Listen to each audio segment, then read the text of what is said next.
தமிழா, உன்னிடம் என்ன இருக்கிறது? உன்னை மத்தளமாக வைத்து ஒரு பக்கம் ஆரியன் அடிக்கிறான், இன்னொரு பக்கம் திராவிடன் அடிக்கிறான். ஆனால் நீயோ எவ்வளவு அடித்தாலும் தாங்குகிற நல்லவனாக, ரொம்ப ரொம்ப நல்லவனாக இருக்கிறாய். பகுத்தறிவு என்கிற பெயரில் திராவிடன் உன்னை கோயிலுக்குள் செல்லாதே என்றான். வர்ணாசிரமம் என்கிற பெயரில் பார்ப்பனன் உன்னை கோயிலுக்குள் வராதே என்றான். நீ இரண்டையும் கேட்டுக்கொண்டு உன் கோயில்களை கோட்டை விட்டாய். உன் கோயில் திருப்பதியும் உன் கோயில் சபரிமலையும் உனக்கில்லாமல் போனது. உன்னிடம் இருக்கும் கோயில்களிலும் வழிபாட்டு மொழியாக தமிழ் இல்லாமல் போனது. பகுத்தறிவு பெயரைச் சொல்லி உன்னை முட்டாளாக்கியவன் திராவிடன். சனாதனத்தின் பெயரைச் சொல்லி உன்னை அடிமையாக்கியவன் பார்ப்பனன். அது மட்டுமா, நூற்றுக்கணக்கான ஆண்டுகள் தஞ்சையை தலைநகராக கொண்டு சோழர்கள் ஆண்டார்கள். அந்த தஞ்சையில் ஓர் அரண்மனை இருக்கிறது, ஆனால் அது சோழர் அரண்மனை இல்லை.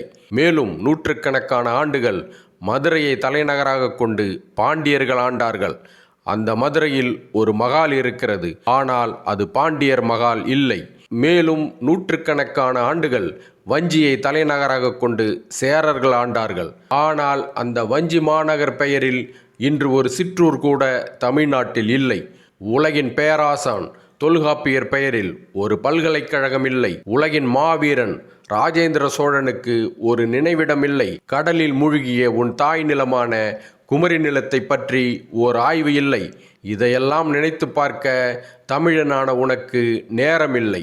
இதையெல்லாம் கேள்வி கேட்க தமிழனான உனக்கு உரிமை இல்லை. இதையெல்லாம் மாற்றியமைக்க தமிழனான உனக்கு அதிகாரம் இல்லை. அறிவாயுதம் எடடா, கொடியோர் செயல் முடிடா, முதல் மொழி பேசிடும் தமிழா.